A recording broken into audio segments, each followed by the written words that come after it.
आज की वीडियो में हम देखेंगे ट्रेंड्स इन पीरियोडिक टेबल। इसमें हम देख सकते हैं कि एटॉमिक और आयोनिक रेडियाई का ट्रेंड जो है, जैसे जैसे हम मूव करते हैं from left to right in a period, जो एटॉमिक रेडियस है या इफेक्टिव कोवेलेंट रेडियस है वो डिक्रीज करता जाता है। जैसे जैसे हम मूव करते हैं down a group periodic table में, वैसे वैसे atomic as well as ionic radii जो है वो इंक्रीज करता जाता है। हम देख सकते हैं कि आइसो इलेक्ट्रॉनिक आयंस जो हैं उनका साइज किस तरह ट्रेंड करता है। ये केटायंस या एनाइंस होते हैं जो कि कैरी करते हैं same number of electrons. Size इनका जो है डिपेंड करता है upon the effective nuclear charge. जितना ज़्यादा न्यूक्लियर चार्ज जो है आयन का वो ज़्यादा होगा, उतना ज़्यादा फोर्स ऑफ अट्रैक्शन होगा for the same number of electrons. As a result जो साइज है आयन का वो डिक्रीज कर जाएगा। हम देख सकते हैं यहाँ पे summary of trends down the group 7।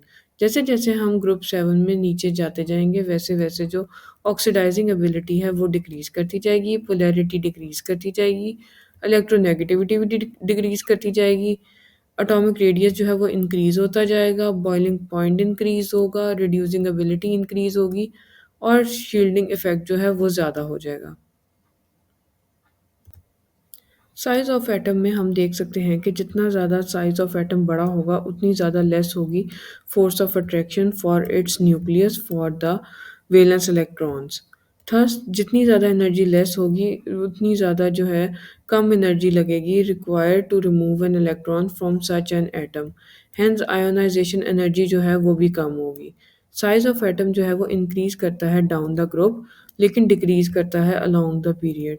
Hence जो आयोनाइजेशन एनर्जी है वो डिक्रीज करती है डाउन अ ग्रुप, लेकिन इंक्रीज करती है अलोंग अ पीरियड। इसलिए सी एस की जो है लीस्ट आयोनाइजेशन एनर्जी होती है। स्मॉलर आयोनाइजेशन एनर्जी जो है एक एटम की, वो इसकी इलेक्ट्रोपॉजिटिविटी को ज़्यादा करती है, और जितनी ज़्यादा इसकी इलेक्ट्रोपॉजिटिविटी होगी उतना ज़्यादा इसका मेटेलिक करेक्टर होगा। Magnitude of effective nuclear charge, जितना ज़्यादा मैग्नीट्यूड इफेक्टिव न्यूक्लियर चार्ज ज़्यादा होगा उतनी ज़्यादा स्ट्रॉन्गर होगी force of attraction of the nucleus for the valence electrons. Hence greater will be the ionisation energy. जो आयोनाइजेशन एनर्जी है डायरेक्टली प्रोपोर्शनल है to the atomic number which is represented by Z. जो screening effect है इसमें effect of reduction of force of attraction जो है by the electrons in the shells present between the nucleus and valence electrons, इसको हम कहते हैं screening या shielding effect.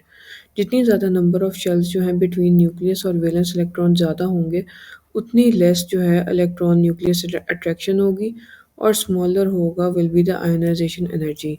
Stable electronic configuration, atoms जिनकी स्टेबल कॉन्फ़िगरेशन होती है उनकी एक्सेप्शनली हाई वैल्यू होती हैं of first ionisation energy. Electronic configuration एक एटम की जो है वो स्टेबल होगी अगर उसके अवेलेबल ऑर्बिटल जो है वो फुली फिल्ड हैं, अवेलेबल ऑर्बिटल जो है वो हाफ फिल्ड हैं, और एटम या आयन की जो है इनर्ट गैस कॉन्फ़िगरेशन है।